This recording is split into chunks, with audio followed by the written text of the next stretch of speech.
Hello, my name is Navaya, and today I'll be talking about whether addiction is a medical disease or a moral defect. Specifically, we're going to focus on the article by Henderson and her team from 2017 called Addiction, Medical Disease, or a Moral Defect. The study looks at how people think about the causes of addiction and how those beliefs affect the way we judge or treat people who struggle with it. Basically, they wanted to know, do most people see addiction as a health problem or as a person's personal fault? The researchers surveyed college students to see what they believed about addiction. They found two main ways people explain it. First, there's the medical model, which says addiction is a disease straight out, something caused by brain chemistry, genetics, or other biological factors. Then, there's the moral model, which says addiction happens because of bad choices or a lack of willpower coming from the person. The study focused on how strongly people agreed with each idea and how that shaped their attitudes toward people who are addicted as a whole. What they found was pretty clear. Students who believed addiction was a medical condition were usually a lot less judgmental. They were more likely to think people with addiction deserved help and treatment instead of being punished for struggling with their addiction. However, students who saw addiction as a moral defect were more likely to blame the person, thinking it was their fault or that they just needed to try harder, per se. So, the way we understand addiction can totally change how we treat people dealing with it. The authors also pointed out that culture plays a big role in how addiction is viewed. In the US, we tend to mix both ideas. People might say addiction is a disease, but deep down still judge the person for it. That mix of beliefs makes it hard to agree on how to handle addiction, whether through medical care, punishment, or something in between. Henderson and her team argue that seeing addiction as a medical and social issue instead of a moral failing could really genuinely help reduce stigma. If people understand that addiction isn't just a bad choice, they're more likely to show empathy and support better treatment instead of wanting shame or punishment towards people struggling with addiction. So, this article shows that our beliefs about why addiction happens really matter more than anything. Seeing it as a moral issue increases blame, but seeing it as a medical issue increases understanding. Changing those beliefs could really help society treat addiction and the people who live with it with a lot more compassion. Today I'll also be talking about another article by Hunt and his colleagues, which was published in 2024. This article is the evolutionary perspectives on substance and behavior addictions. This article specifically takes a really interesting approach when it comes to understanding addiction, not just as a medical issue or a moral problem, but as something more deeply connected to human evolution and the way that human brains have developed over time. The authors ask an important question. If addiction is so harmful, why do humans still manage to get addicted? The answer is simple. Addiction happens because modern life overstimulates the brain's natural reward system. Human brains evolved thousands of years ago to make us feel good when we did things that helped us survive, like eating or forming social bonds or even finding a mate. Those rewards motivated us to keep doing what was good for our survival. But in today's world, we have easy access to extremely strong rewards, such as drugs, alcohol, junk food, gambling, or even just social media likes. These things hijack the human brain's reward systems, giving us huge bursts of pleasure without the balance or effort our ancestors ever experienced. The article calls this problem an evolutionary mismatch, which means our ancient brains are living in a modern environment that's completely different from the one that they evolved for. In the past, rewards were rare and required effort. Now, they're too instant and unlimited. Because of this mismatch, our brains can get trapped in cycles of craving and overuse, which is what eventually is called addiction. The authors also point out that substance addictions and behavioral addictions, like gaming or social media, share many of the same brain pathways. Both types activate the same systems that control motivation and pleasure. The only difference is that some substances deliver a chemical hit, while behaviors give a more psychological one. The article argues that seeing addiction through this evolutionary lens can reduce stigma worldwide. It helps us understand that addiction isn't a sign of moral weakness. Instead, it's part of how our brains naturally work. This perspective can lead to better prevention and treatment strategies, and even help predict new types of addiction that may appear as technology continues to evolve. In short, Hunt and his co-authors show that addiction happens because our ancient reward systems weren't built for modern temptations. By understanding addiction as an evolutionary issue instead of a moral or purely medical issue, we can respond with more empathy as well as smarter solutions. So who am I here with today? I am Dr. Kimberly Masnick. I am a forensic criminologist and associate professor here at Indian River State College. So today we're talking about whether addiction is a medical disease or a moral defect.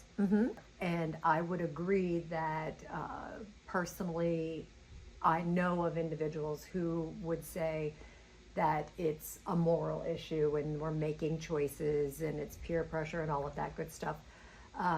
That is not usually the route that I take. I usually feel that when we're younger, we try things, okay, but that doesn't necessarily mean that we're going to lead ourselves into an addiction. Those are usually childhood things that we try, we explore, we grow out of. So I'm more inclined to believe that addiction is actually a medical issue, probably linked to some kind of rewiring or a deficiency in the brain.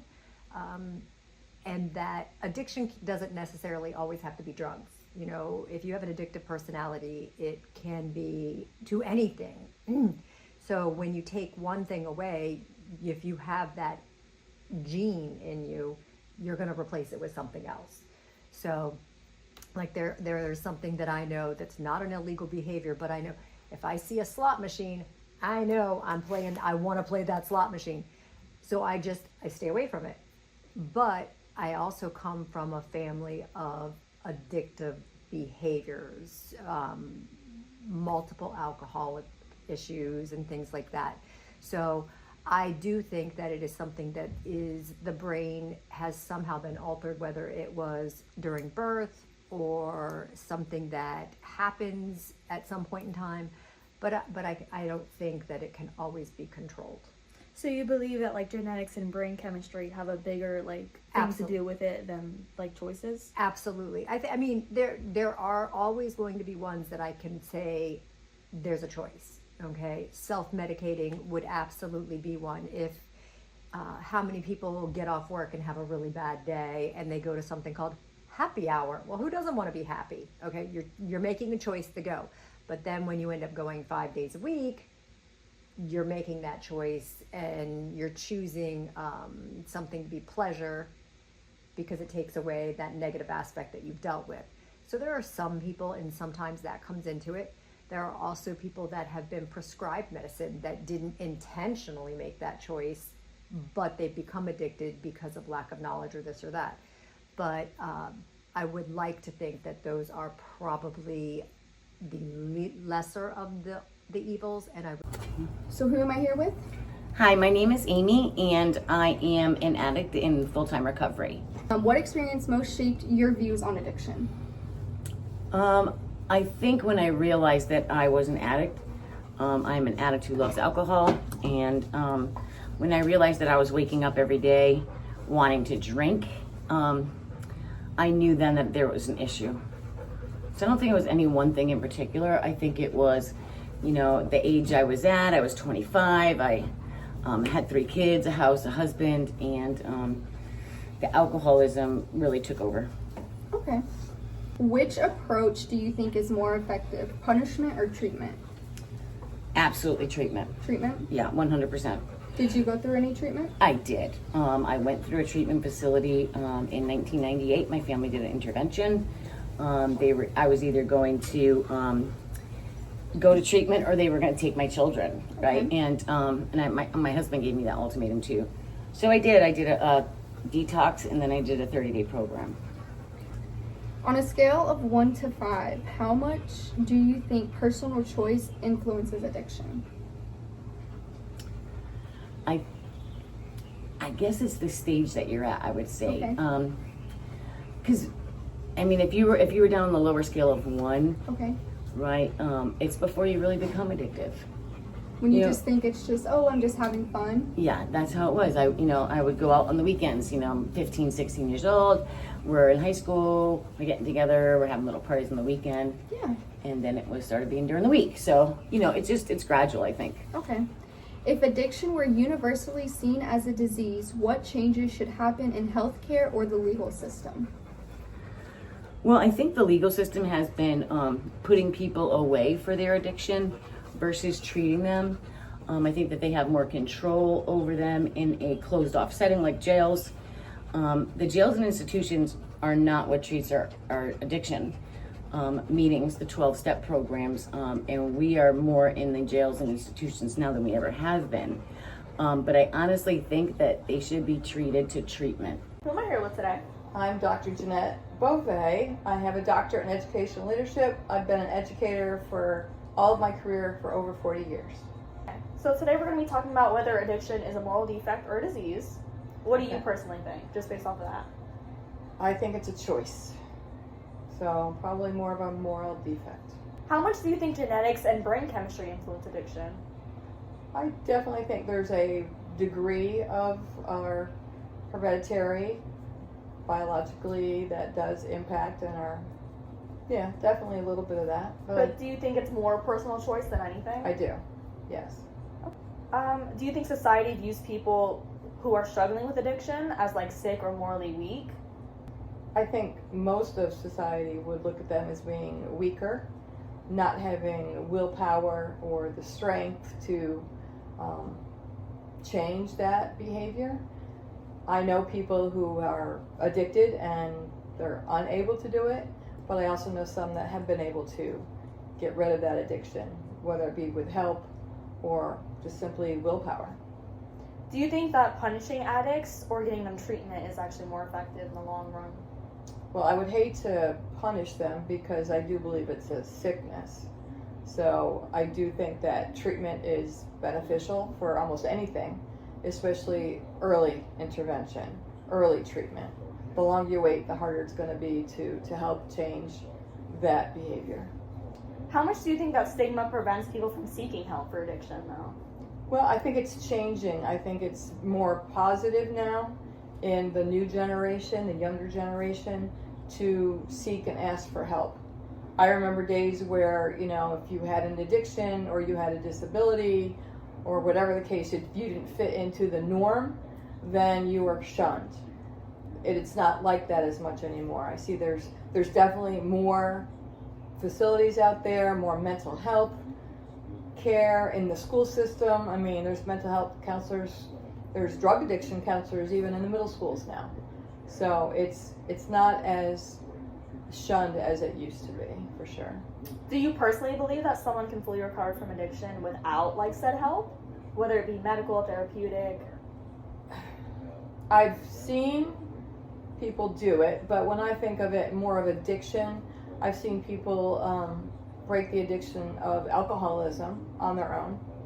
But then there's people who are addicted to stronger drugs, cocaine, heroin addicts, and even people with anorexia and things like that where they weren't able to do it on their own. So I've seen it both ways. How do you think that labeling addiction as a disease changes the way that communities respond to it? It kind of goes back to your previous question. I think it's changing with time. I think if we classify it as a disease, there's more assistance out there. I think with health insurance as well, they're more apt to provide those services if it is considered a disease.